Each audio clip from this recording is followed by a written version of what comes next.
Достар, қайырлы күн. Сианчжудың қоймасындамыз, Алматы қаласында орналасқан. Ең бірінші жіберетін орталық деп айтуға болады. Оптом және үштікшіне алушылар бері қарай келіңіздер. Парақшаға міндетті түрде жазылып, лайк басып кетсеңіздер.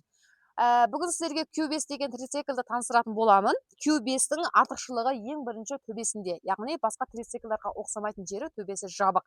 Жаңбырлы күні көптеген жаңбырдан сізді қорғайды. Алдыңғы жағында жаңбыр жауған күні өздігінен автоматын сіздерге көрсетіп жіберейін. Осылай сүртетін басатын кнопкасын басасыз, электронды істеп тұрады. Түнде жүретін болсаңыздар, екі жағында фары орналасқан, жүрісі өте орнықты. Бұны қай кезде аласыздар? Яғни үлкен ата-апаларға алып беріңіздер, немесе саяхат райондарға алып такси ретінде айдауға болады. Мысалы, Түркістан қаласына, Қапшағай қаласына, Ақтөбе, яғни теңіз жағалауында орналасқан саяхат районы бар қалаларға көбірек алыңыздар. Так, орындықшасын таныстырып кеткім келіп отыр.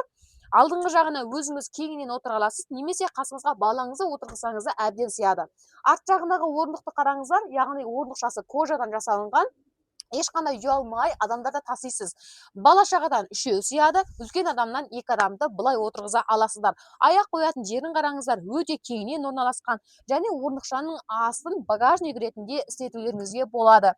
Ал достар, алдыңғы жағында үлкен экран орналасқан. Бұл экраннан сіздер скорость және де қанша километр жүрдіңіз, батарейка қанша қалды, барлығын көрсетіп отыра алады.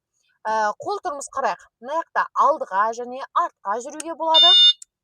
Одан кейін 3 скорость бар, кеше аласыздар. Фары, яғни түнде жағып қоятын болсаңыздар, оңға солға поворотчик қосылады машина ретінде. Одан кейін дауысы. Екі шетінде кеңінен зат қоюға қалташасы бар. Одан кейін оң аяқтың астыңғы жағында тормозы. Одан кейін сіздер тоқтаған кезде міндетті түрде басып қойыңыздар. Бекер ол жүріп кетуі мүмкін. Дәл осы модель кімге керек? Міндетті түрде астыңғы жақтағы номерге хабарласыңыздар. Ата-апаларыңызға, әйелдеріңізге міндетті түрде бір-біреу алып беріңіздер. Кеттік.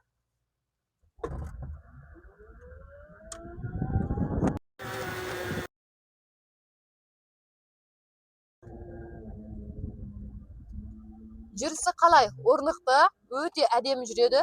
Машинамен кетіп бара жатқандай сезінесіз.